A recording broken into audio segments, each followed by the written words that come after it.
tôt, le Taïwanais Foxconn à l'assaut du marché EV. Les nouveaux acteurs sur le marché de l'électrique se multiplient. Dernière en date, le fabricant taïwanais Foxconn, un plus gros sous-traitant de matériel électronique et informatique au monde, avec une plateforme qui pourrait, à l'image de ses activités habituelles, lui permettre de trouver bien des partenaires. Connu en tant que principal sous-traitant pour Apple, il fut dans l'œil du cyclone 10 ans plus tôt pour les révélations sur les conditions de travail de ses usines, le recours au travail des enfants et une vague de suicides qui s'était traduite par l'apparition du fameux contrat avec une clause d'interdiction de suicide. Tout cela semble pourtant bien loin pour ce poids lourd qui pèse plusieurs milliards de dollars de chiffre d'affaires par an. Épinglé certes de temps à autre pour tel ou tel manquement, ce géant investit tous azimuts de la robotique à l'informatique, quantique, en passant par l'automobile donc. Foxconn souhaite faire une entrée majeure dans le secteur des véhicules électriques.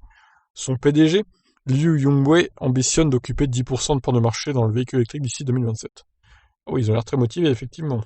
Le fabricant sous contrat prévoit de produire lui-même une gamme de composants pour véhicules électriques.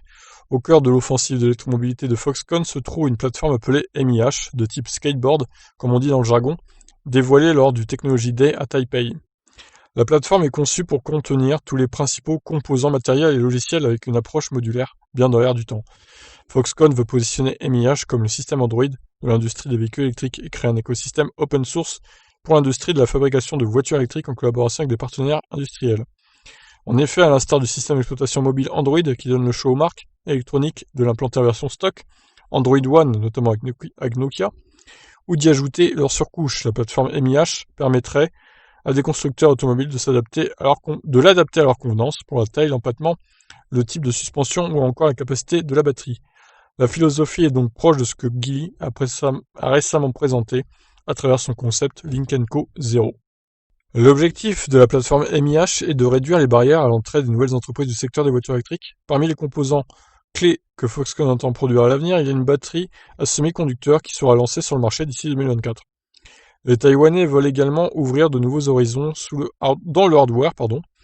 Selon un communiqué de presse, MIH utilise un matériau de moulage sous pression uniquement, qui est particulièrement solide et en même temps très facile à former.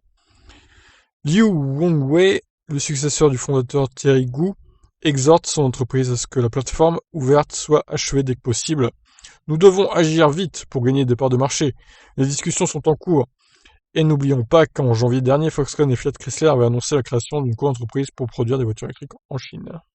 Bon, ça me paraît un peu nébuleux comme projet, mais bon, vu les moyens que Foxconn a, je pense bien qu'ils vont réussir à faire ce qu'ils veulent faire, hein, clairement. Donc pourquoi pas. Après, ça peut être pas mal, hein, pour d'autres acteurs pour entrer dans le marché des véhicules électriques et donc baisser globalement les prix.